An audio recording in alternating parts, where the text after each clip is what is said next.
Hindi para umatiyak ni Senadora Amy Marcos kung magkakaroon ng ikalawang pagdinig ang investigasyon hinggil sa naging pag-aresto kay dating Pangulong Rodrigo Duterte. Ani Marcos, matapos ang unang pagdinig ay maraming lumitaw na individual na nais ding magtestigo, kung kaya't nais din daw niya na tingnan kung kailan ito maaaring itakda.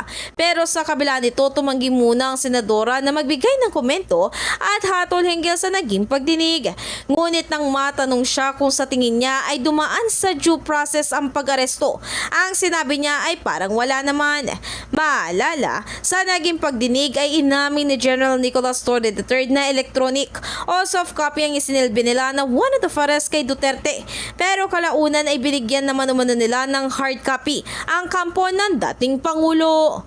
In the heart of changing lives, ito si Brigada Ann Cortas ng 105.1 Brigada News FM Manila, The Music News Authority.